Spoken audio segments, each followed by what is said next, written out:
احتساب عدالت پشاور نے آمدن سے زائد اثاثجات کیس میں پیپلز پارٹی کے رہنما ارباب عالمگیر اور عاصمہ عالمگیر پر دوبارہ فرد جرم عائد کر دی ہے اور نئی فرد جرم میں بیرون ملک اثاثوں سے متعلق نکات کو نکال دیا ہے۔ تفصیلات کے مطابق احتساب عدالت پشاور میں پیپلز پارٹی کے رہنما ارباب عالمگیر اور عاصمہ عالمگیر کے خلاف آمدن سے زائد اثاثوں کی سماعت ہوئی۔ پیپلز پارٹی کے دونوں رہنما وکلاء کے ساتھ احتساب عدالت میں پیش ہوئے۔ عدالت نے دوران سماعت پیپلز پارٹی رہنماؤں پر دوبارہ فرد جرم عائد کی تو دونوں رہنماؤں نے صحت جرم سے انکار کیا، جس پر عدالت نے آئندہ سماعت پر 4 گواہوں کو طلب کرتے ہوئے سماعت کو 5 مارچ تک ملتوی کر دی ہے اور نئی فرد جرم میں بیرون ملک اثاثوں سے متعلق نکات کو نکال دیا ہے۔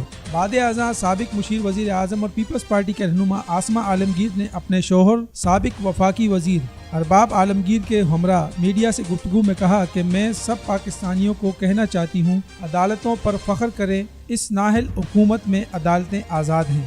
عاصمہ عالمگیر کا کہنا تھا کہ 4 سالوں سے بدعنوانی اور کرپشن کی جو جھوٹی کہانیاں بنائی گئی ہیں، اس میں آج ہمیں فتح مل گئی۔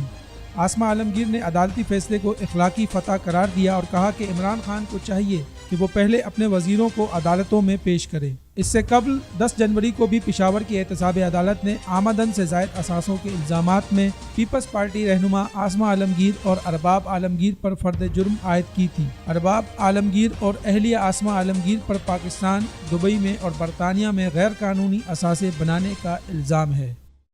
تجارت نیوز کو یوٹیوب پر سبسکرائب اور لائک کیجیے۔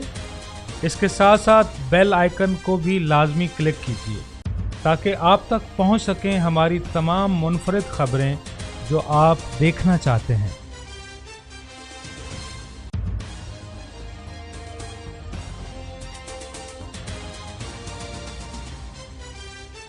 آپ دیکھ رہے ہیں تجارت نیوز، بہتر اپنا حل۔